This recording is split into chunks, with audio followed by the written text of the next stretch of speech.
Quelle leçon d'enfance t'a servi là où tu t'y attendais le moins une fois adulte? Elle m'a traitée de jalouse parce que j'avais donné à manger à sa fille affamée, puis elle a lancé que je n'étais qu'une femme malheureuse, incapable de supporter de ne pas avoir le contrôle. Quand je lui ai demandé pourquoi elle agissait ainsi, elle a levé les yeux au ciel et m'a rétorqué « parce qu'elle gagne de l'argent quand elle a faim. Et vous, qu'est-ce que ça vous rapporte ?» Je me suis contentée de la fixer sans dire un mot. C'était il y a 3 mois. Hier, elle s'est enfermée dans les toilettes du tribunal et a pleuré en silence, si discrètement que j'ai failli ne pas m'en apercevoir. J'avais 9 ans la première fois que mes parents m'ont punie en me privant de nourriture. J'étais déjà à 2 doigts de l'anorexie, et cette semaine passée sans rien avaler a provoqué un tel choc dans mon corps que j'ai fini à l'hôpital, le cerveau abîmé. Je m'en suis sortie de justesse, à peine vivante, obligée d'utiliser des outils pour communiquer, bien plus calme qu'avant. Mes parents ont vite compris à quel point leur vie était plus facile avec une fille réduite à l'état de légumes, et ils ont décidé que si je recommençais à aller mieux, à être trop, pour eux, ils recommenceraient à me priver de nourriture. Mon enfance est ainsi devenue un cycle infernal, où mon cerveau était sans cesse réduit en bouillie. J'ai fini par m'enfuir à 15 ans, sans jamais me retourner. Avançons jusqu'à l'an dernier. J'avais 39 ans et, d'une manière ou d'une autre, j'avais retrouvé assez de force pour aller à la fac et décrocher mon diplôme. Je suis devenue institutrice en primaire, bien décidée à offrir aux enfants l'espace sûr qu'ils n'ont pas toujours chez eux. C'est là que Sophie est entrée dans ma vie. Elle était dans ma toute première classe de CM1, issue d'une famille aisée et respectable. Mais il y avait quelque chose d'étrange chez elle. Dès le premier jour, ses joues étaient creusées, ses yeux cernés, et elle salivait rien qu'en entendant parler de nourriture. Impossible de passer à côté. À la cantine, elle mâchouillait ses gommes, se rongeait les ongles, grignotait ses doigts. J'ai fait part de mes inquiétudes au directeur, mais il m'a certifié que Sophie était bien entourée et m'a conseillé d'éviter de poser trop de questions. Évidemment, je n'y ai pas cru une seconde. J'ai commencé à ouvrir l'œil, et j'ai remarqué que la mère de Sophie venait la chercher 2 fois par semaine en avance, soi-disant pour des séances photos destinées à son portfolio. 2 semaines à peine après la rentrée, elle était déjà devenue la cible préférée des moqueries. Les enfants l'appelaient squelette ou maigrichonne, faisaient semblant de lui tendre de la nourriture pour la lui retirer aussitôt. Et le pire, c'est que chaque fois que j'essayais de parler aux parents impliqués, le directeur s'interposait pour me rappeler que ce n'était pas à moi de gérer la discipline. J'étais sidérée. J'essayais pourtant de me convaincre que Sophie était peut-être juste très mince de constitution, mais tout s'est effondré un lundi matin. Sophie est arrivée à l'école en tremblant, incapable de tenir un crayon. Je l'ai surprise en train de boire goulûment au robinet des toilettes, comme si elle n'avait pas bu depuis des jours. À la pause déjeuner, elle a troqué ses baskets de marque contre quelques crackers. Plus tard, je l'ai retrouvée dans les toilettes, littéralement en train de manger des mouchoirs en papier. Ce jour-là, je lui ai proposé un peu de mon repas, et ses yeux se sont illuminés. Elle avait l'air tellement hésitante, presque effrayée d'accepter, et surprise de voir que je ne la disputais pas même après une 2e bouchée. J'ai tenté d'en savoir plus sur sa vie à la maison, mais elle a refusé de parler jusqu'au lendemain. Ce jour-là, elle est arrivée en boitant, comme si elle était blessée. Je l'ai retrouvée encore dans les toilettes, mais cette fois, elle s'est livrée un peu. Elle a parlé d'une séance photo gâchée parce qu'elle avait l'air gonflée. Elle n'a pas voulu en dire davantage, mais j'avais déjà compris l'essentiel. À partir de là, j'ai mis en place un club petit déjeuner secret avant la classe. Je ramenais moi-même la nourriture, gratuitement. Sophie était la seule à venir, prétextant à ses parents qu'elle arrivait tôt pour réviser. Elle avalait tout ce que j'apportais, et en 3 semaines, je l'ai vue reprendre des forces, retrouver des couleurs. Même les enfants se sont peu à peu lassés de la malmener à mesure que ses joues se remplissaient. Malheureusement, c'est là que j'ai commis une erreur. La nourriture lui avait redonné meilleure mine. Je me souviens qu'un soir, après la classe, sa mère a fait irruption dans ma salle, folle de rage. Elle n'a même pas pris la peine de se présenter. Elle s'est mise à hurler qu'elle savait ce que je faisais, qu'à cause de moi, Sophie avait perdu un contrat de 5 000 $, et que je sabotais sa carrière. Elle voulait savoir ce que ça faisait d'affamer une famille honnête. Je l'ai regardée, stupéfaite. Cette femme assumait sans honte de priver sa fille de nourriture. Je lui ai dit oui, j'avais nourri Sophie, et que je continuerais, et que si elle ne s'en occupait pas elle-même, un simple appel suffirait pour que les services sociaux viennent s'intéresser à la façon dont leur famille honnête gagnait sa vie. Je me souviens de son visage qui s'est décomposé, puis assombri. Elle m'a lancé un regard de défi. Si je recommençais à me mêler de l'éducation de sa fille, elle me ferait arrêter sur le champ, sans même me laisser prévenir qui que ce soit. La menace était claire. Et comme sa famille faisait de gros dons à l'école, bien connue pour sa générosité dans notre petite ville, elle savait que ses paroles portaient. Mais j'étais passée par là, moi aussi, et j'étais prête à tout pour que cette petite puisse manger. Je savais toutefois qu'il me faudrait jouer le rôle de la méchante pendant un temps, à contre-cœur. C'est ce que j'ai fait. J'ai arrêté le club petit déjeuner et j'ai gardé mes distances. Sophie a recommencé à maigrir, et je voyais bien que ça la détruisait. Mais je lui glissais toujours à l'oreille que j'étais là, qu'il fallait juste qu'elle tienne encore un peu.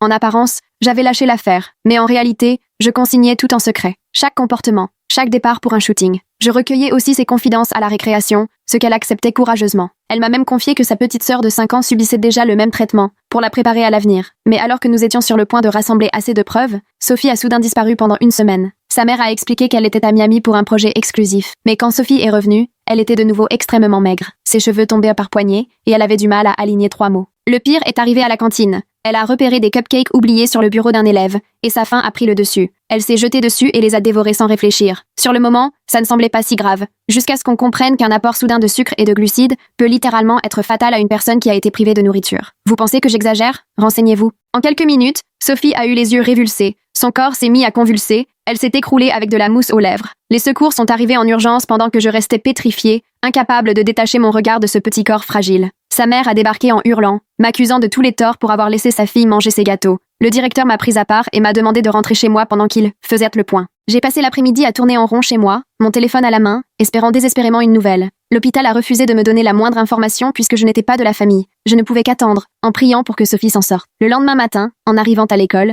j'ai trouvé un avertissement officiel sur mon bureau. Le directeur m'attendait à la porte, les bras croisés. Il m'a annoncé que la mère de Sophie avait porté plainte, m'accusant d'avoir manqué de vigilance et de laisser sa fille accéder à des aliments dangereux. Il a ajouté que le conseil d'administration envisageait une suspension le temps de l'enquête. J'avais envie de crier, de lui mettre sous le nez toute la documentation que j'avais accumulée, mais je savais que ça ne ferait qu'envenimer la situation. Il fallait que je garde la tête froide pour Sophie. Alors j'ai encaissé, j'ai hoché la tête, et j'ai demandé des nouvelles de Sophie. Tout ce qu'on m'a répondu, c'est qu'elle était stable, mais absente pour au moins 2 semaines. Ces 2 semaines m'ont paru interminables. J'ai continué à faire court, mais le cœur n'y était plus. Chaque bureau vide me rappelait l'absence de Sophie. Les élèves chuchotaient, certains la traitèrent de gourmande, d'autres se demandaient pourquoi elle avait mangé ainsi. Je ne pouvais pas les détromper sans risquer d'en révéler trop. Pendant ce temps, j'ai remarqué que la petite sœur de Sophie accompagnait leur mère à l'école. Elle attendait dans le bureau, et je l'apercevais derrière la vitre. 5 ans, le même visage creusé que Sophie à son arrivée, les mêmes yeux cernés, la même façon de lorgner les distributeurs de nourriture. J'ai commencé à la prendre discrètement en photo pour documenter ce que je voyais. Un jour, le directeur m'a surprise et m'a remis à ma place, me rappelant que j'étais déjà dans une situation délicate. Sophie est enfin revenue un jeudi matin.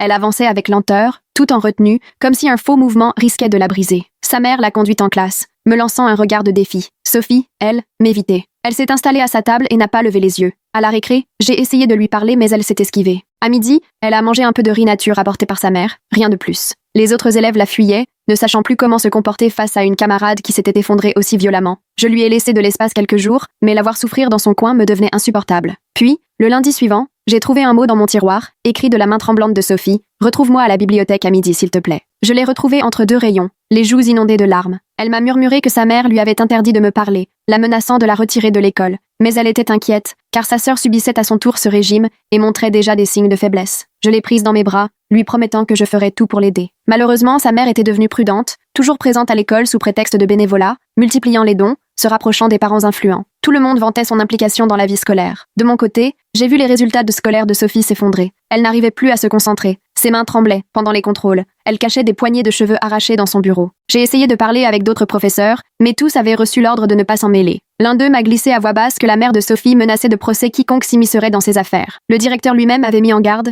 Me soutenir, c'était risquer sa place. J'ai donc changé de tactique. J'ai commencé à déposer de petites portions de nourriture là où Sophie pouvait les trouver. Une barre de céréales à la bibliothèque, une briquette de jus dans les toilettes, jamais de quoi lui faire du mal, juste un peu pour l'aider à tenir. Que la mère de Sophie puisse transformer ses dons en protection contre la maltraitance, c'est tout de même le comble. Elle achetait ouvertement l'indifférence de tous pendant que sa fille dépérissait sous nos yeux en CM1. Sophie n'a jamais rien dit, mais la nourriture disparaissait systématiquement. Sa mère a dû se douter de quelque chose, car elle a pris l'habitude de venir la chercher à midi, la ramenant juste à temps pour la reprise. À chaque retour, Sophie semblait plus abattue, parfois avec des marques rouges sur les bras qu'elle s'efforçait de cacher. Les séances photos se multipliaient, la forçant parfois à manquer plusieurs jours d'affilée. À chaque fois, elle revenait plus faible. Sa mère paradait, vantant le talent de sa fille, promettant qu'elle deviendrait célèbre. Je notais tout, chaque absence, chaque signe de maltraitance, chaque interaction. Je remplissais des carnets d'observation, prenais des photos quand je le pouvais, notais dates et heures. Mais il me fallait davantage, il me fallait la parole de Sophie. Un jour, sa mère est arrivée en retard pour la récupérer, et Sophie est restée seule avec moi en classe. J'ai saisi l'occasion, je lui ai proposé d'en parler, lui promettant que je ferais tout pour qu'elle ne lui arrive rien. Elle était morte de peur, mais à bout de force. Elle m'a parlé des restrictions d'eau, des exercices imposés, des punitions pour chaque gramme pris, de sa mère qui lui pinçait la peau en la traitant de répugnante. Elle m'a confié que sa petite sœur avait déjà été inscrite pour son premier shooting. À 5 ans, elle était déjà formatée à la privation. Sophie s'est mise à pleurer, suppliant qu'on évite à sa sœur de traverser la même chose qu'elle. J'ai tout enregistré sur mon téléphone, soigneusement caché dans mon tiroir. Malgré la peur, Sophie a fait preuve d'un courage remarquable. Elle parlait sans détour. Elle m'a même montré les bleus sur ses bras, traces laissées par sa mère après l'avoir surprise à boire de l'eau en cachette. Nous avons été interrompus par des pas dans le couloir. La mère de Sophie est entrée, le visage déformé par la colère, parcourant la pièce du regard à la recherche de sa fille. Elle l'a saisie brutalement, l'a tirée de sa chaise. Sophie a grimacé mais n'a pas laissé échapper un cri. La mère s'est tournée vers moi, les yeux glaciales. Je sais ce que vous cherchez à faire. Vous êtes jalouse du succès de Sophie et de la réussite de notre famille. Elle m'a menacée, promettant de ruiner ma carrière et de s'assurer que je n'enseigne plus jamais. Puis elle a entraîné Sophie avec elle, me laissant seule, tremblante de rage. Ce soir-là, j'ai fait des copies de tout. Enregistrements, photos, tous les documents. Je les ai dissimulés à différents endroits, consciente que la mère de Sophie avait des contacts. je ne pouvais pas risquer de perdre ses preuves. Le lendemain, Sophie n'était pas à l'école, ni le jour suivant. Sa mère a appelé, prétextant que Sophie participait à une grande campagne et serait absente une semaine. Je n'y ai pas cru une seconde. J'avais vu la peur et la détresse dans les yeux de Sophie. J'ai essayé de passer devant chez elle, mais la résidence était surveillée. Les vigiles m'ont refoulé. J'ai appelé l'école, mais le directeur m'a rappelé à l'ordre, m'intimant de ne pas me focaliser sur une seule élève et rappelant ma situation déjà fragile. Le vendredi, j'étais à bout de force. Sophie avait manqué toute la semaine. Son bureau vide me rappelait sans cesse mon impuissance à la protéger. J'avais toutes ces preuves, mais à quoi servait-elle si je ne pouvais rien faire? Lors de la pause déjeuner, j'ai aperçu la petite sœur de Sophie dans le bureau avec leur mère. La fillette, 5 ans à peine, pleurait en se tenant le ventre, pendant que sa mère, manifestement agacée, lui ordonnait d'arrêter de faire du cinéma. La secrétaire a proposé des biscuits à l'enfant, mais la mère les lui a arrachés sous prétexte d'allergie. Par la fenêtre, j'ai vu la fillette vaciller sur ses jambes. Sa mère l'a saisie brusquement par le bras avant de partir précipitamment. J'avais assez vu, le cycle se poursuivait sans fin, et je ne pouvais pas l'accepter. Cet après-midi-là, j'ai pris une décision. Je ne pouvais plus attendre. Sophie avait besoin d'aide, et sa sœur aussi. Le système les avait laissés tomber, mais moi, je ne le ferais pas. J'ai passé tout le week-end à tout organiser. Je savais que la mère de Sophie me faisait passer pour la méchante, la prof jalouse qui voulait saboter la carrière d'un enfant mannequin. Mais je savais aussi que la vérité finirait par peser lourd, à condition de bien l'utiliser. Le lundi matin est arrivé avec une surprise. Sophie était de retour, mais dans un état épouvantable. Elle tenait à peine debout, s'appuyant sur les bureaux pour avancer. Sa mère l'avait affublée de manches longues et de collants malgré la chaleur, sans doute pour cacher ce qu'il ne fallait pas voir. Durant les activités du matin, Sophie s'est de nouveau effondrée, mais cette fois sans bruit, s'affaissant doucement sur son bureau. Je me suis précipitée, son front était brûlant. Les autres élèves ont réagi avec des exclamations, certains en pleurs. J'ai appelé l'infirmière qui, sans attendre, a contacté les secours. La mère de Sophie est arrivée alors que les ambulanciers installaient sa fille sur le brancard. Elle a tenté d'empêcher le transfert, répétant que Sophie allait bien, qu'elle était juste fatiguée. Les ambulanciers n'en ont rien eu à faire et sont partis avec Sophie, évoquant le protocole. La mère de Sophie s'est retournée vers moi, le regard noir de haine. Elle a sifflé que tout était de ma faute, que j'avais tout gâché, qu'elle ferait tout pour me faire payer. L'après-midi, le directeur m'a convoqué dans son bureau. La mère de Sophie était déjà passée, exigeant mon renvoi immédiat. Elle m'accusait de harcèlement, de traquer sa famille, d'avoir rendu Sophie malade pour je ne sais quelle raison tordue. Le directeur m'a expliqué que le conseil d'administration se réunirait dès le lendemain pour décider de mon avenir. Je suis rentrée chez moi, consciente que le temps m'était compté. Sophie était à l'hôpital, mais pour combien de temps? Sa mère trouverait un moyen de la faire sortir, de reprendre les mauvais traitements, et la petite sœur restait à la maison, toujours privée. Ce soir-là, j'ai fait de nouvelles copies de mes preuves, tout organisé de façon chronologique, dressant un véritable dossier des abus. J'ai retranscrit mot à mot le témoignage de Sophie. Je me suis préparée à l'inévitable. Le lendemain matin, je suis arrivée tôt. L'école était paisible, silencieuse. Je me suis installée dans ma classe vide, le regard fixé sur le bureau de Sophie, me souvenant de la petite fille vive du premier jour. Malgré tout, je n'ai pas regretté d'avoir essayé de l'aider. Ce que je regrettais, c'était de ne pas avoir pu faire plus. La réunion du conseil était prévue pour l'après-midi. Toute la matinée, j'ai essayé de donner cours normalement, même si mon esprit ne cessait de tourner. La mère de Sophie était arrivée bien en avance. Je l'ai vue par la fenêtre, serrant la main des membres du conseil sur le parking, impeccable dans son tailleur et avec sa mallette en cuir. Le portrait même de la femme d'affaires sûr d'elle. Pendant mon heure de préparation, la conseillère d'orientation est venue frapper discrètement à ma porte. En entrant,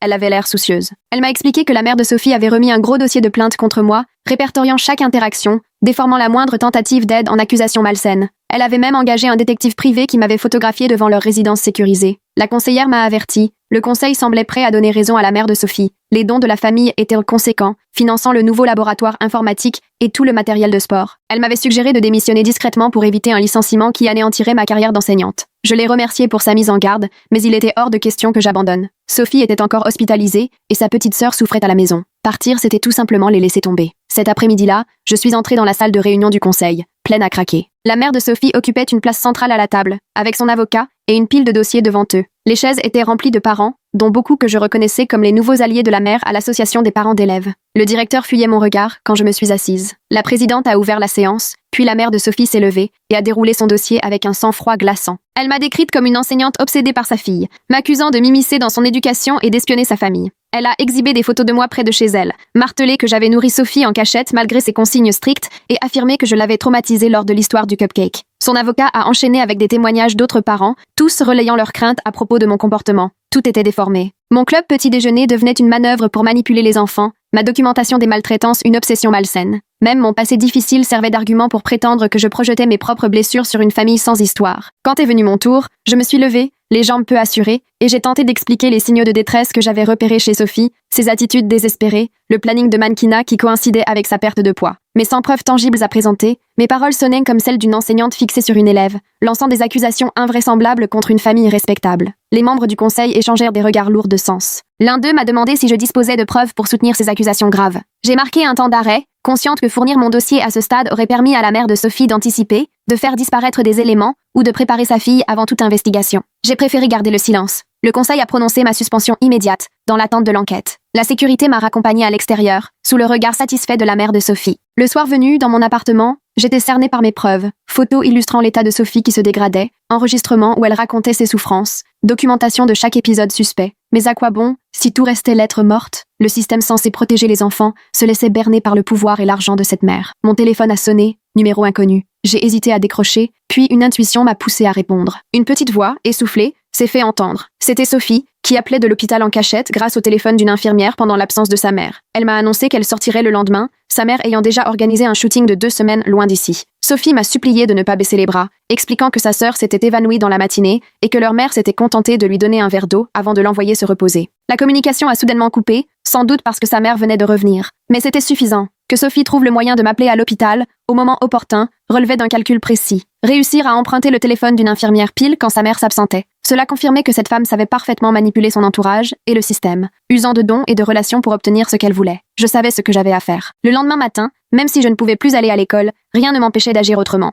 Je me suis postée en voiture en face de l'hôpital, guettant la sortie de Sophie. Aux alentours de midi, je les ai vus quitter l'hôpital. Sophie avait du mal à tenir debout. Sa mère la tirait vers la voiture. Elles ne sont pas passées par la pharmacie, enchaînant plutôt plusieurs adresses, une agence de mannequins, le studio d'un photographe, puis même une salle de sport où sa mère la forçait à marcher sur un tapis roulant tout en téléphonant. En fin de journée, Sophie était à bout de force, incapable de marcher. Sa mère l'a portée dans un bâtiment sans enseigne où elles sont restées 2 heures. À la sortie, Sophie était inconsciente dans les bras de sa mère. J'ai aussitôt appelé le 112, signalant qu'un enfant était en urgence médicale, mais à l'arrivée des secours, elles avaient disparu. L'opératrice m'a expliqué qu'en l'absence d'une adresse précise ou d'un numéro de plaque, ils ne pouvaient rien faire. Frustrée, j'ai pris la direction de leur résidence sécurisée, consciente qu'on me refoulerait mais persuadée qu'il fallait tenter quelque chose. Près des grilles, j'ai repéré leur voiture à l'arrêt sur le bas-côté. La mère de Sophie téléphonait, furieuse, debout près de la portière, tandis que Sophie était avachie sur le siège arrière. Je me suis garée à distance, observant la scène. Après avoir accroché, la mère de Sophie est remontée au volant, a tenté de démarrer sans succès, puis est ressortie en claquant la portière et s'est mise à marcher nerveusement en appelant de l'aide. C'était ma chance. Pendant qu'elle avait le dos tourné, je me suis approchée de l'autre côté de la voiture. Sophie était à peine consciente, sa respiration faible. J'ai frappé à la fenêtre. Elle a entrouvert les yeux, cherchant à me reconnaître. Je lui ai murmuré que les secours étaient en route, qu'elle devait tenir encore un peu. Elle a esquissé un sourire, désespérément faible, avant de refermer les yeux. J'ai entendu la mère de Sophie revenir, alors je me suis éclipsée. La dépanneuse est arrivée peu après. La mère de Sophie a fait remorquer la voiture dans la résidence. Elles sont montées dans la cabine. Je ne pouvais pas aller plus loin, mais j'avais vu l'essentiel. L'état de Sophie était alarmant. Ce soir-là, j'ai pris une décision difficile. Le système avait failli, mais il me restait une dernière carte à jouer. J'ai passé la nuit à constituer un dossier complet avec toutes mes preuves, photos, enregistrements, documents, le tout classé et commenté. J'en ai fait plusieurs copies. Et le lendemain matin, au lieu de me tourner vers le rectorat ou l'aide sociale à l'enfance, j'ai choisi une autre solution. La chaîne locale comptait un journaliste d'investigation réputé pour ses enquêtes sur la corruption et la protection de l'enfance, mais garé sur le parking, j'ai longuement hésité. Rendre tout cela public risquait d'abîmer encore un peu plus Sophie. Mon téléphone a vibré. Un message d'un numéro inconnu, accompagné d'une photo de la petite sœur de Sophie lors d'un shooting, en maillot de bain, les côtes apparentes. Le message disait « Elle remplace Sophie. Arrêtez de vous mêler de ça ou elles disparaîtront toutes les deux. » J'ai senti mes mains trembler en voyant la photo. La menace était limpide. La mère de Sophie savait que je continuais à surveiller, à essayer d'aider, et désormais, elle utilisait ses 2 filles comme monnaie d'échange. J'avais besoin d'un vrai soutien, mais vers qui me tourner? L'école s'était retournée contre moi, les autorités réclamaient des preuves impossibles à fournir sans mettre les enfants en danger, et alerter les médias risquait de déclencher un scandale qui pousserait la famille à fuir. Soudain, je me suis souvenu. En fouillant le passé de la mère de Sophie, j'avais découvert qu'elle avait une sœur qui vivait de l'autre côté de la ville. Les 2 femmes ne se parlaient plus depuis des années, à cause d'un héritage dont elles s'étaient disputées. Peut-être qu'elle accepterait d'écouter. J'ai retrouvé son adresse et je m'y suis rendue ce jour-là. La maison était modeste, sans rien de commun avec le manoir où vivait Sophie. C'est une femme qui ressemblait à la mère de Sophie, en plus âgée et plus douce, qui m'a ouvert. Quand je lui ai dit qui j'étais et la raison de ma visite, elle est devenue blême. Elle m'a invitée à entrer, les mains tremblantes au moment de servir le café. Elle m'a avoué qu'elle sentait bien que quelque chose clochait, mais qu'elle n'avait pas vu ses nièces depuis bien longtemps. Sa sœur l'avait évincée de la famille après qu'elle ait osé critiquer l'idée de lancer Sophie dans le mannequinat à un âge aussi jeune. Je lui ai montré des photos, fait écouter un extrait du témoignage de Sophie. Elle a fondu en larmes, expliquant qu'elle avait essayé de rester présente, mais que sa sœur l'avait menacée de poursuite si elle approchait les filles. Elle gardait un œil de loin, espérant qu'un jour la situation s'arrangerait. Nous avons alors réfléchi ensemble à un plan. Elle, au moins, avait encore des droits en tant que membre de la famille, contrairement à moi. Elle pouvait demander des contrôles de bien-être, exiger de voir ses nièces, et, avec mes preuves à la clé, les autorités auraient du mal à fermer les yeux. Mais la mère de Sophie avait tout prévu. Dès le lendemain, quand la sœur a tenté de se présenter à la résidence, la sécurité lui a signifié qu'elle n'était plus la bienvenue. En appelant l'aide sociale à l'enfance pour demander un contrôle, On lui a répondu que la famille était à l'étranger pour raisons professionnelles et qu'une enquête serait ouverte à leur retour. Un voisin nous a alors appris que la mère de Sophie avait retiré les filles de l'école, prétextant un enseignement à domicile pour leur carrière. La maison était quasi vide, les volets baissés, aucun signe de vie. Les jours ont passé, jusqu'à la radiation définitive. Le bureau de Sophie avait été vidé, son nom effacé de la liste. C'était comme si elle n'avait jamais existé. Puis, en pleine nuit, mon téléphone a sonné, c'était la sœur, en pleurs, et quasiment incompréhensible. Elle venait de recevoir l'appel d'un hôpital,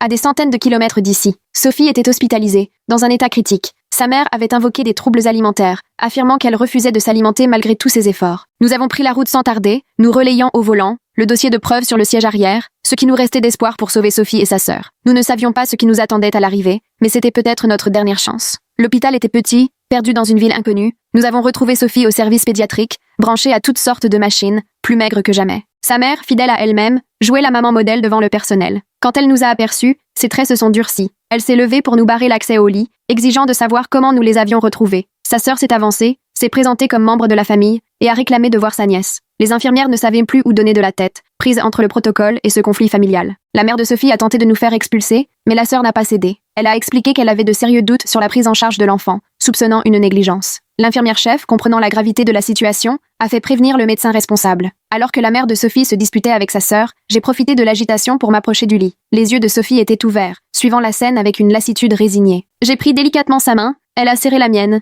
faiblement. Le médecin est arrivé, tentant d'apaiser tout le monde. La mère de Sophie a exposé sa version. Une enfant fragile, des troubles alimentaires, une mère dévouée, prête à tout pour aider. Sa sœur, selon elle, n'était qu'une parente jalouse et distante. Et moi, l'enseignant suspendu qui s'était trop attaché à Sophie. Mais soudain, dans le silence, Sophie a pris la parole. Sa voix était à peine un souffle, mais tout le monde l'a entendue. Elle a dit qu'elle avait faim depuis si longtemps, et que sa mère l'empêchait de manger à cause des séances photos. Un vrai coup de tonnerre. Le médecin est devenu grave et a demandé à Sophie de répéter. Avec un effort presque surhumain, Sophie a commencé à raconter le mannequinat, les régimes, les punitions quand elle prenait du poids. Elle a parlé de sa petite sœur, suppliant qu'on aille la voir. La mère de Sophie a tenté de reprendre le dessus, assurant que sa fille délirait, mais le personnel médical avait compris. Le médecin a ordonné des examens d'urgence et fait venir une assistante sociale. La sœur a alors sorti une clé USB contenant mes preuves, des photos documentant la dégradation de l'état de Sophie sur plusieurs mois, un enregistrement détaillant les mauvais traitements, des documents montrant le lien entre les shootings et la perte de poids. La sécurité a escorté la mère de Sophie hors de l'hôpital, pendant que l'enquête démarrait. Elle a hurlé qu'elle nous ruinerait, mais son emprise s'était envolée au moment même où Sophie s'était exprimée. L'assistante sociale a pris le temps d'étudier nos preuves,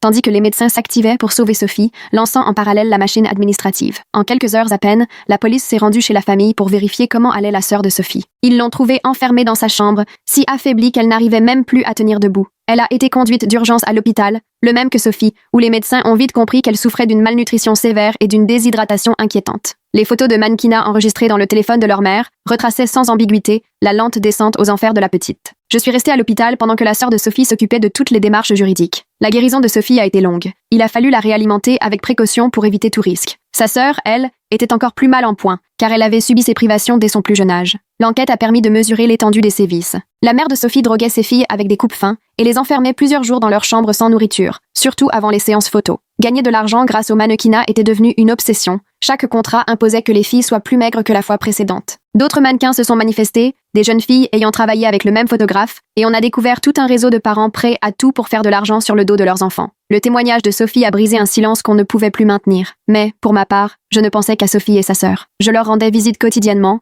leur apportant de petits cadeaux et surtout, du réconfort. Sophie avait appris à craindre la nourriture, à croire que sa valeur ne dépendait que de son apparence. Mais tout le travail engagé auprès d'elle a fini par payer. Le narrateur venait d'expliquer comment suivre quelqu'un sans tomber dans le harcèlement, mais avoir cette mère traîner sa fille à moitié morte pour une séance photo, on se demande bien qui aurait besoin d'une vraie leçon. Sa petite sœur avait encore plus de mal à s'adapter, elle n'avait jamais connu autre chose, et, à 5 ans, elle ne comprenait pas pourquoi, soudain, on l'autorisait à manger. Elle cachait de la nourriture, paniquée à l'idée qu'on lui enlève sa part. Le thérapeute nous a prévenu qu'il faudrait des années pour réparer tout ça. La sœur de Sophie a obtenu la garde provisoire, le temps que la justice fasse son travail. Elle a emménagé avec les filles dans sa modeste maison, qu'elle a transformée en véritable cocon, avec des repas réguliers et beaucoup d'amour. J'apportais mon aide dès que possible, je donnais des cours à Sophie pour l'aider à rattraper son retard scolaire. Devant l'accumulation de preuves et la pression de l'opinion publique, le conseil de l'école a préféré abandonner discrètement toutes les poursuites engagées contre moi. Le directeur a fini par démissionner, son manque de réaction face aux abus était devenu trop flagrant. Quant aux parents qui soutenaient la mère de Sophie, ils se sont empressés de prendre leur distance, feignant de n'avoir jamais rien soupçonné. Mais pour moi, ma réhabilitation n'avait aucune importance. Ce qui comptait, c'était de voir Sophie reprendre du poids,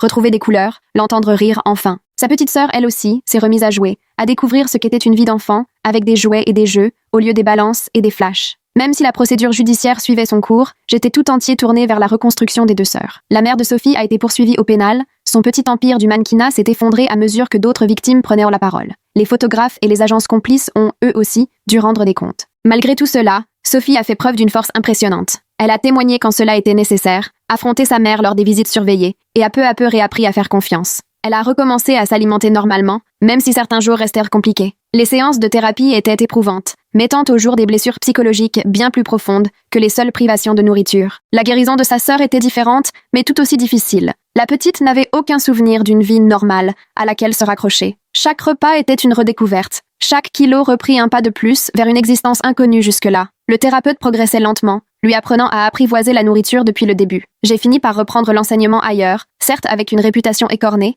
mais plus déterminée que jamais. Je gardais un lien serré avec Sophie et sa sœur, suivant leur progrès avec beaucoup d'émotion. Les traces de ce qu'elles avaient vécu resteraient, c'était évident, mais elles avançaient. Leur tante s'est montrée à la hauteur de toutes les attentes, patiente, aimante, d'une protection sans faille. Elle les accompagnait à chaque séance de thérapie, à chaque contrôle médical, à chaque audience. Elle a même vendu sa voiture pour payer certains soins, sans jamais se plaindre du moindre sacrifice. Dès que la vérité a éclaté, la communauté s'est mobilisée. Les dons pour les frais médicaux ont afflué, les restaurants du coin livrèrent des repas, des professeurs se proposaient d'aider gratuitement pour le soutien scolaire. Cette même ville qui avait cru aux mensonges de la mère de Sophie voulait désormais réparer ses erreurs. Mais la guérison n'a rien d'un parcours facile. Sophie a connu des rechutes, des jours où manger était au-dessus de ses forces. Sa sœur, de temps à autre, refusait de s'alimenter, retombant dans ses vieux réflexes. Dans ces moments-là, leur tante m'appelait, et ensemble, nous cherchions des solutions. L'enquête a mis au jour bien plus que de simples privations alimentaires. Les relevés bancaires prouvaient que la mère de Sophie avait dépensé la majeure partie de l'argent du mannequinat à son propre profit. Vêtements de luxe, voitures hors de prix, opérations de chirurgie esthétique. Pour elle, ces filles n'étaient que de simples instruments de son train de vie. Le reste du milieu du mannequinat a commencé à s'inquiéter. Certaines familles ont retiré leurs enfants du circuit, d'autres ont préféré se rassurer en se disant que leur situation n'était pas comparable. Mais le secteur s'est enfin retrouvé sous le feu des projecteurs,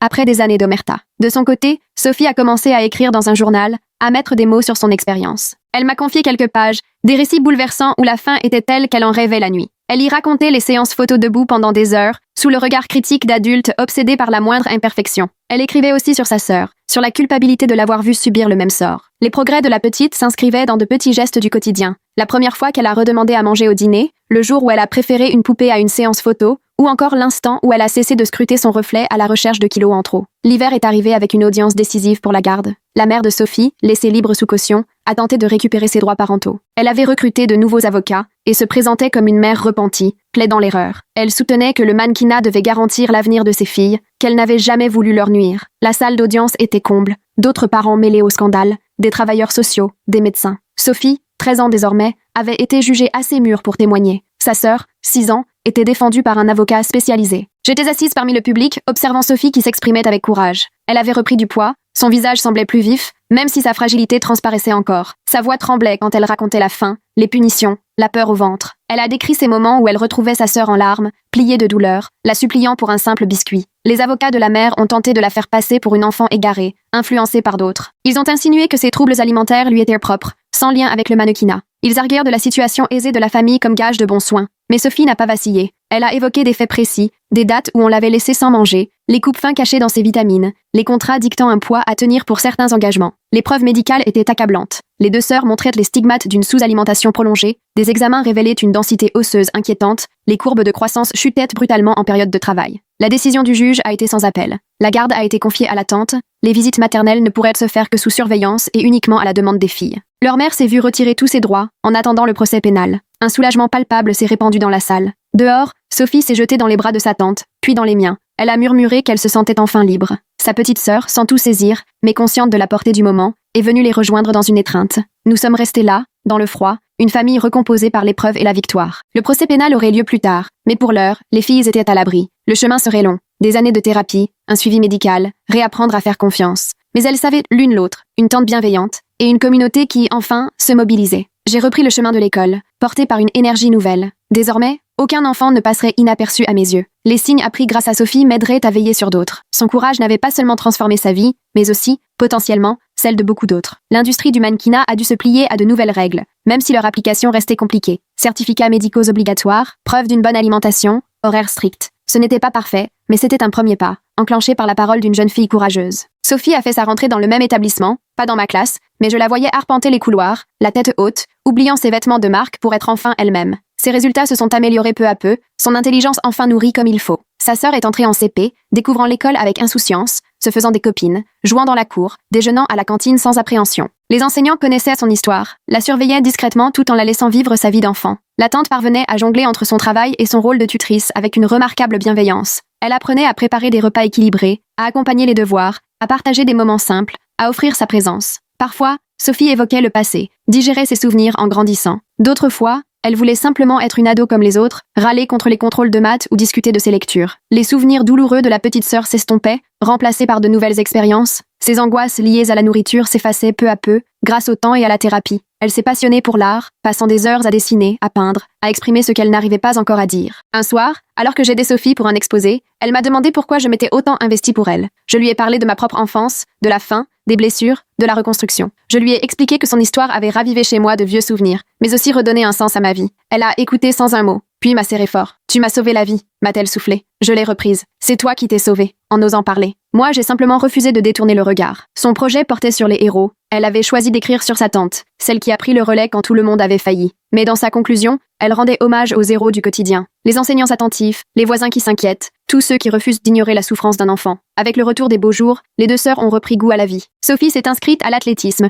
courant pour le plaisir, sans contrainte. Sa sœur s'est lancée dans la danse, pour s'amuser, sans aucune pression. Leurs éclats de rire résonnaient dans la petite maison de leur tante, bien plus précieux que n'importe quel contrat de mannequinat. Le procès pénal s'est conclu par la condamnation de la mère de Sophie, qui a écopé de plusieurs années de prison. D'autres parents et professionnels ont également dû rendre des comptes. L'agence de mannequins a fermé, sa réputation brisée, mais dans cette maison à l'autre bout de la ville, cela n'avait plus d'importance. Ce qui comptait désormais, c'était les repas pris ensemble, les histoires du soir sans crainte de la balance, les journées rythmées par l'apprentissage, la joie simple et profonde d'enfants enfin libres d'être eux-mêmes. Sophie a terminé le collège avec mention, prononçant un discours sur la résilience et le pouvoir de la vérité. Sa sœur, dans la salle, l'a applaudi de tout son cœur, comprenant enfin ce que son aînée avait fait pour elles deux. Leur tante, émue, a versé des larmes de fierté. J'ai continué à enseigner, portant avec moi l'histoire de Sophie, et en repensant au sacrifice de la tante qui avait vendu sa voiture pour payer les soins, je ne peux m'empêcher de m'interroger sur ce que cachait vraiment leur situation financière. Comment une personne vivant dans une maison modeste parvient-elle soudainement à payer une thérapie spécialisée pour deux enfants profondément traumatisés, sans la moindre mention d'assurance ou de soutien extérieur? Chaque rentrée apportait son lot de nouveaux élèves et d'opportunités de repérer des signaux que d'autres auraient pu ignorer. Le petit club petit déjeuner que j'avais lancé pour Sophie est devenu un vrai programme officiel, nourrissant chaque enfant dans le besoin, sans poser de questions. La guérison des filles n'était pas complète, et ne le serait sans doute jamais, mais elle commençait enfin à vivre, vraiment. Prendre un repas sans crainte, reprendre du poids sans angoisse, échanger un éclat de rire. Chaque petit progrès sur leur passé était une victoire. Dans ma classe, la place autrefois occupée par Sophie l'était désormais par un autre élève, mais son souvenir restait bien présent. Rappel constant qu'il suffit d'un adulte attentif, d'un enseignant qui refuse d'abandonner, et d'un enfant assez courageux pour parler pour que tout change. Le cercle vicieux avait été brisé, la spirale stoppée. Deux petites filles étaient enfin libres, et cela donnait un sens à tous les moments difficiles. Je surveillais la situation depuis ma voiture quand j'ai vu la mère de Sophie sortir du secteur administratif de l'hôpital. Téléphone vissé à l'oreille, gesticulant sur le trottoir pendant que Sophie restait seule dans sa chambre impersonnelle. Avec la sœur, on s'était organisé pour se relayer, et c'était à moi de veiller. Les 3 jours suivants se sont enchaînés dans une sorte de brouillard. L'état de Sophie s'est stabilisé peu à peu, pendant que sa mère continuait à jouer un rôle devant le personnel médical. J'ai tout noté depuis la vitre, observant comment elle se montrait irréprochable dès qu'une infirmière entrait, puis replongeait dans ses appels dès qu'elle était seule. Le 4e matin a marqué un tournant. La mère de Sophie est arrivée flanquée de 2 hommes en costume, et à force d'attention, j'ai fini par reconnaître le photographe de l'agence de mannequins. Ils se sont réunis autour du lit de Sophie, déballant des papiers sur la table roulante. J'ai aussitôt prévenu la sœur, qui n'a pas mis 20 minutes à traverser la sécurité, avec l'assurance que seule une vraie proche de la famille s'est affichée. La confrontation a attiré plusieurs infirmières, et même si je n'entendais pas leur conversation, j'ai bien vu les gestes nerveux et les visages se crisper à travers la vitre. La sécurité a fini par séparer tout le monde, non sans que la sœur ait récupéré plusieurs documents. Elle m'a rejointe sur le parking, furieuse et tremblante. Les papiers étaient des contrats pour des shootings prévus dès la sortie de Sophie de l'hôpital. La mère anticipait déjà la prochaine campagne, calculant comment exploiter la maigreur de sa fille comme une nouvelle tendance mode. L'après-midi, on a élaboré un plan d'action. La sœur a contacté tous les membres de la famille qui lui venaient à l'esprit, même des cousins lointains susceptibles d'avoir du poids. Peu ont voulu s'impliquer, sauf la grand-mère, coupée de la famille depuis plus de 10 ans, qui a accepté de traverser le pays. Elle est arrivée le lendemain, une femme impressionnante, digne malgré sa canne, avec une autorité naturelle qui imposait le respect. Elle n'avait pas revu ses petites filles depuis des années. Sa propre fille avait coupé les ponts après des désaccords anciens autour du mannequinat. Son arrivée à l'hôpital a jeté un froid immédiat. La mère de Sophie a bien tenté de la faire expulser, mais la grand-mère n'a pas scié. Elle a exigé de voir ses 2 petites filles, menaçant d'alerter les autorités si on lui refusait l'accès. Le bras de fer a duré des heures, les administrateurs de l'hôpital ne sachant plus où donner de la tête. Au milieu de ce chaos, j'ai vu Sophie observer chaque scène depuis son lit, suivant du regard tout ce qui se jouait devant elle. Lorsque la grand-mère a enfin pu entrer dans la chambre, Sophie a tendu la main, en larmes. Les retrouvailles ont été brèves mais bouleversantes. La grand-mère a regardé sa petite fille, horrifiée, mais d'une immense douceur en effleurant ses bras trop maigres. Puis elle a lancé à sa fille un regard qui aurait pu faire trembler n'importe qui. Ce qui a suivi, c'était un règlement de compte familial longtemps différé. La grand-mère a révélé avoir accumulé des preuves à distance, allant jusqu'à engager quelqu'un pour photographier les filles lors d'événements publics. Elle a présenté une chronologie détaillant leur perte de poids en lien direct avec leurs emplois du temps de mannequin. La mère de Sophie a tenté de garder la face, accusant sa propre mère de jalousie, mais des failles sont apparues. La grand-mère a sorti davantage de preuves, notamment des courriels de membres de la famille élargie, inquiets depuis des années. L'assistante sociale de l'hôpital, qui suivait l'affaire, a convoqué une réunion officielle, à laquelle tout le monde devait participer, y compris moi en tant qu'enseignante à l'origine du signalement. L'atmosphère dans la petite salle de réunion était étouffante au moment de s'installer autour de la table. L'assistante sociale a passé en revue chaque pièce du dossier. Rapports médicaux attestant d'une sous-alimentation grave, contrat planifié alors que Sophie n'était même pas rétablie, mes observations de signes d'abus, les constats de la grand-mère sur la durée, le témoignage de la sœur sur la dynamique familiale. La mère devenait de plus en plus nerveuse à mesure que les preuves s'accumulaient. Elle a fini par congédier son avocate en pleine réunion, hurlant au complot, accusant tout le monde de vouloir détruire sa famille. Son image soigneusement construite s'effondrait à chaque éclat de voix. La réunion s'est prolongée jusque tard. Les administrateurs de l'hôpital se sont joints à nous, inquiets des risques juridiques. L'assistante sociale a multiplié les appels à ses supérieurs pour obtenir des conseils, tant le dossier était complexe. Pendant ce temps, Sophie restait alitée à l'étage, trop faible pour participer, mais au cœur de tous les débats. Le tournant est survenu lorsque l'assistante sociale a découvert que la mère de Sophie avait falsifié des documents médicaux, envoyant de faux certificats aux agences qui affirmaient que les filles étaient suivies par un médecin. Les signatures étaient contrefaites et ne correspondaient à aucun médecin reconnu dans la région. À partir de là, tout a basculé. L'affaire prenait un aspect pénal, rendant l'intervention de la police inévitable.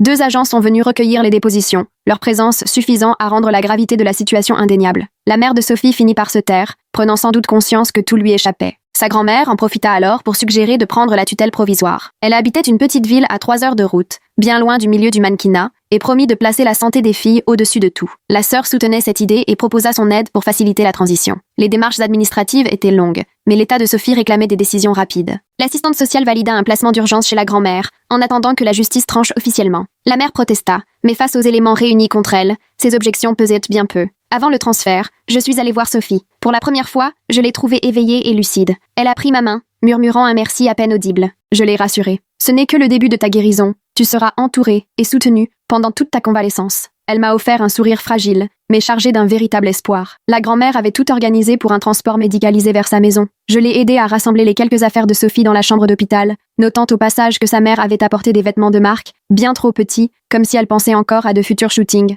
La sœur de Sophie, quant à elle, a été prise en charge par les services sociaux au domicile familial. Elle avait l'air perdue, mais aussi soulagée, serrant très fort sa peluche en rejoignant sa grand-mère. Les retrouvailles des 2 sœurs étaient bouleversantes. Après tout ce qu'elles avaient traversé ensemble, leur lien semblait devenu indestructible. Le trajet vers la ville de la grand-mère leur a fait laisser derrière elles tout ce qu'elles connaissaient. Je les suivais à distance, soucieuse de leur sécurité jusqu'à leur arrivée. Leur nouvelle maison, modeste, n'avait rien du luxe auquel elles étaient habituées, mais elle respirait une chaleur humaine que leur ancienne demeure n'avait jamais su leur offrir. L'installation a demandé du temps et de la patience. Sophie avait encore besoin d'un suivi médical rapproché, avec des visites quotidiennes d'infirmières. Sa sœur peinait à s'adapter à une routine stable, elle qui n'en avait jamais vraiment connu. Nous avons mis en place des menus adaptés pour ménager leur santé fragilisée. Le médecin du village, informé de leur passé, a donné des conseils précieux sur la prise en charge. Chaque petit progrès était célébré discrètement. Les voisins de la grand-mère se sont montrés d'un grand soutien. Dans la petite ville, la nouvelle s'est répandue en un rien de temps, et la solidarité s'est naturellement organisée. Des plats maison étaient régulièrement déposés devant la porte. L'église locale a mis en place une équipe de bénévoles pour les trajets médicaux. Personne n'a porté de jugement.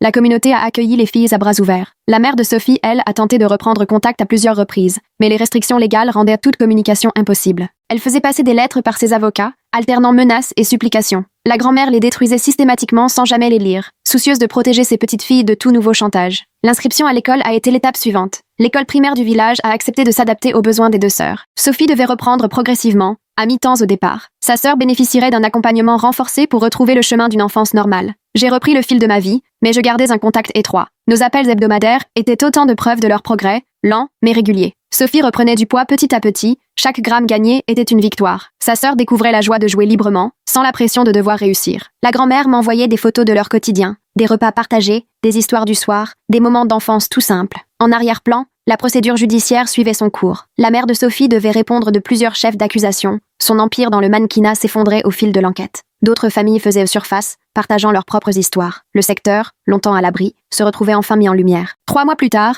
je suis revenue pour fêter l'anniversaire de Sophie. Sa transformation était impressionnante. Elle avait retrouvé l'apparence et l'énergie d'une enfant de son âge. Sa sœur courait partout dans le jardin, riant aux éclats. Depuis le perron, la grand-mère les observait, les yeux brillants de larmes de bonheur. L'anniversaire, simple mais sincère, touchait à la perfection. Les enfants du quartier étaient au là, traitant Sophie comme une amie parmi d'autres. Elle a soufflé les bougies d'un gâteau fait maison, gardant ses vœux secrets. Cette vie normale, c'était le plus beau cadeau. Pendant la fête, Sophie m'a prise à part pour me montrer son journal intime. Elle y racontait non seulement sa guérison, mais aussi la redécouverte du plaisir de manger, de l'amitié, et tout simplement de l'enfance. Elle y confiait des rêves bien loin du mannequinat, allant jusqu'à envisager de devenir enseignante, comme moi. Sa sœur est arrivée à ce moment-là, réclamant notre attention pour un dessin. On y voyait leur famille, la grand-mère, Sophie, elle-même, et moi un peu en retrait. Tous se tenaient la main, le sourire aux lèvres, sous un grand soleil. Nulle trace d'appareil photo, ni de balance à l'horizon. Ce soir-là, la grand-mère s'est confiée sur ses difficultés. La pression financière des soins médicaux, le défi d'élever 2 enfants meurtris, à plus de 70 ans. Mais elle ne baissait pas les bras.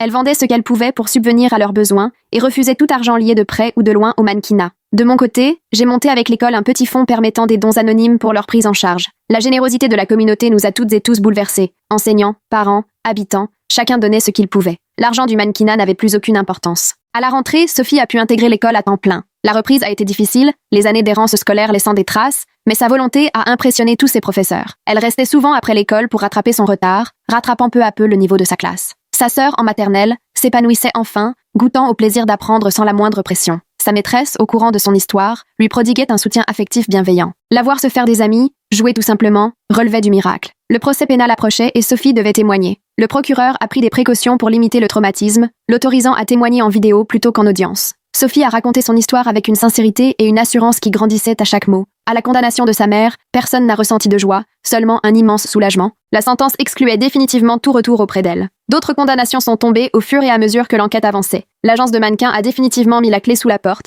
sa réputation réduite à néant. Puis les fêtes sont arrivées, apportant leur souffle de renouveau. La grand-mère a réinventé les traditions de fin d'année pour les filles, qui n'avaient jamais vraiment connu ces moments. Ici, tout était axé sur le partage, et non plus sur l'apparence. Sophie et sa sœur ont décoré des biscuits, sans se soucier du résultat, portés par la joie plutôt que par la recherche de perfection. Ce Noël-là, j'ai reçu une carte de Sophie. Son écriture s'était nettement améliorée. Elle me remerciait d'avoir prêté attention à leur situation, d'avoir pris soin d'elle, d'avoir osé agir là où tant d'autres détournèrent le regard. Elle avait glissé une photo dans l'enveloppe. 2 fillettes en pleine forme, en train de construire un bonhomme de neige avec leur grand-mère. Le chemin de la guérison s'est poursuivi au printemps. Sophie s'est inscrite à la chorale de l'école et a trouvé sa voie, dans tous les sens du terme. Sa sœur s'est lancée dans le football, courant par plaisir et non plus dans l'espoir de brûler des calories. Chacune de leurs activités marquait un pas de plus vers une enfance retrouvée. 1 an après l'hospitalisation de Sophie, les 2 sœurs n'étaient plus les mêmes. Pas seulement physiquement, même si leur poids retrouvé témoignait des progrès accomplis, mais aussi dans leur esprit. Le rire était redevenu spontané. La grand-mère a organisé une petite fête pour célébrer la vie, et non plus les blessures du passé. Nous nous sommes retrouvés dans son jardin. Les sœurs, leur tante, moi,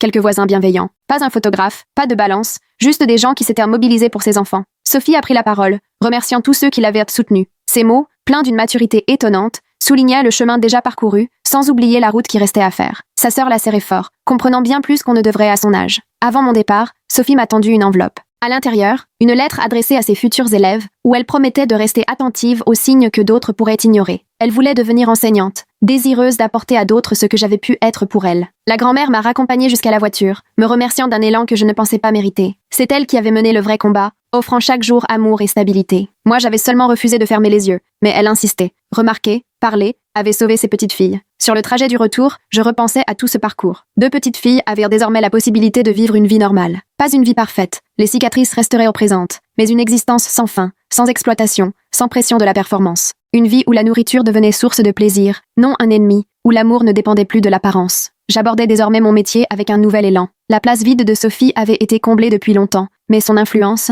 elle, était restée. Chaque enfant dans ma classe recevait l'attention qu'il méritait. Le petit déjeuner solidaire, mis en place à l'origine pour elle, était devenu un rendez-vous pérenne, permettant à chaque élève, dans le besoin de commencer la journée le ventre plein. L'impact dépassait largement notre microcosme. D'autres enseignants se montraient plus attentifs. Les parents se questionnaient sur le milieu du mannequinat. Les lois évoluaient lentement, offrant une meilleure protection aux enfants artistes. Le courage de Sophie avait déclenché des changements essentiels. Pourtant, dans cette petite maison à 3 heures de route, rien n'avait autant d'importance que les petites victoires du quotidien. des repas pris sans crainte, des devoirs faits sans la faim au ventre, des histoires du soir conclues dans un sommeil paisible. 2 sœurs apprenaient qu'on pouvait grandir en sécurité. La grand-mère donnait souvent des nouvelles, envoyant des photos de spectacles scolaires, d'événements sportifs, d'anniversaires, tous ces repères d'une enfance normale qui leur avaient longtemps semblé hors de portée. Chaque cliché montrait des filles qui s'épanouissaient, gagnaient en assurance et en bonheur, et apprenaient à se sentir précieuses autrement que par leur apparence. Les pages du journal de Sophie, qu'elle partageait parfois, révélaient que les combats étaient toujours là. Il y avait des jours difficiles où avaler un repas paraissait insurmontable, des moments d'angoisse à l'idée de prendre du poids, mais aussi des victoires, choisir la santé plutôt que la faim, l'avenir plutôt que le passé. Sa sœur, elle, suivait une voie différente, mais tout aussi forte. 5 ans après, Sophie terminait le collège en tête de sa promotion. Dans son discours, elle parlait de résilience sans jamais s'appesantir sur le passé. Elle remerciait les enseignants capables de voir au-delà des apparences, les communautés qui soutiennent les familles fragilisées et les grands-mères qui prennent le relais lorsque c'est nécessaire. Sa sœur, 11 ans maintenant, était assise dans la salle, rayonnante de fierté. Elle n'était plus la petite fille fragile des photos d'hôpital, mais une enfant pleine d'assurance, passionnée par l'art autant que par le sport. Le monde du mannequinat n'attirait plus ni l'une ni l'autre. La grand-mère, âgée de la fin de la soixantaine, assistait à la scène, les larmes aux joues. Elle avait sacrifié ses années d'or pour élever ses petites filles meurtries par la vie, sans jamais se plaindre. L'amour avait guidé chacun de ses choix. La guérison avait récompensé chacun de ses efforts. J'ai assisté à la remise des diplômes, submergée de fierté. Sophie n'avait pas seulement survécu, elle s'était construite. Ses excellents résultats scolaires forcèrent le respect, mais c'est sa maturité et sa force intérieure qui impressionnaient le plus. Elle avait transformé ses blessures en vocation, rêvant à son tour d'aider les autres. Après la cérémonie, Sophie m'a retrouvée dans la foule. Désormais plus grande que moi, épanouie, elle m'a serré fort contre elle. Elle m'a annoncé qu'elle avait été acceptée dans une formation d'enseignante, avec une bourse complète, grâce à ses résultats et à une lettre sur le dépassement des épreuves. Comme toujours, sa sœur n'a pas tardé à surgir, exigeant qu'on s'intéresse aussi à ses succès. Elle venait de gagner un concours de dessin. Son œuvre, consacrée à la famille, ne montrait ni mannequin ni appareil photo, mais seulement des silhouettes qui se tenaient la main, s'entraidant pour avancer vers la lumière. La grand-mère m'a invitée à dîner, une tradition que nous avions conservée au fil des ans. Autour de la table, 2 adolescentes épanouies riaient de leurs blagues, râlaient sur les petits soucis de leur âge. Le contraste avec notre première rencontre à l'hôpital était saisissant. Sophie m'a demandé conseil sur les différentes formations d'enseignantes. Ces questions étaient pertinentes, mûrement réfléchies. Elle voulait se consacrer aux jeunes en difficulté, apprendre à détecter les signes que tant d'autres laissent passer. Sa sœur, elle, confiait qu'elle rêvait de devenir infirmière en pédiatrie pour accompagner les enfants malades vers la guérison. Lorsque la soirée s'est achevée, je me suis préparée à partir. Sophie m'a raccompagnée, suivie de près par sa sœur. Je les ai vues, toutes deux en pleine forme, épanouies, avec l'avenir devant elles. Leur grand-mère les regardait depuis l'entrée, le regard empli de fierté, comme si elle avait rempli sa mission grâce à son amour et sa ténacité. Avant mon départ, Sophie m'a remis une nouvelle lettre, à ouvrir plus tard, et sa sœur m'a offert un tableau représentant une enseignante entourée d'enfants, bras tendus vers le savoir et la gentillesse. À travers ces présents, elles exprimaient leur gratitude et montraient qu'elles avaient compris toute la puissance de l'éducation. En reprenant la route, je les ai aperçues dans mon rétroviseur, 2 sœurs qui avaient traversé la faim, l'exploitation, l'abandon. Aujourd'hui, elles tenaient debout, soutenues par l'amour infaillible de leur grand-mère et l'élan de solidarité qui les entourait. Le monde du mannequinat avait perdu 2 victimes, mais c'étaient 2 battantes qui faisaient désormais face à la vie. En arrivant dans ma classe le lundi matin, tout me paraissait différent. Consciente désormais du chemin parcouru par Sophie, chaque enfant mérite qu'on le remarque, qu'on se batte pour lui, qu'on refuse de détourner le regard devant la souffrance. Son bureau vide était devenu un symbole, une absence qui avait tout déclenché. Le petit déjeuner solidaire rassemblait encore chaque matin les enfants dans le besoin, sans question, sans jugement, simplement de la nourriture et de l'attention là où il le fallait. L'héritage de Sophie vivait dans chaque repas partagé, chaque ventre rassasié, chaque signe repéré à temps. Ce soir-là, en ouvrant sa lettre, j'y ai trouvé quelques mots tout simples. Merci de m'avoir vu quand je disparaissais. Maintenant, à mon tour d'aider les autres à être vus. Elle avait joint une photo de la remise des diplômes. 2 sœurs radieuses, entourant leur grand-mère, toutes 3 éclatantes de bonheur. Merci d'avoir pris le temps d'échanger tout cela avec moi aujourd'hui. À bientôt.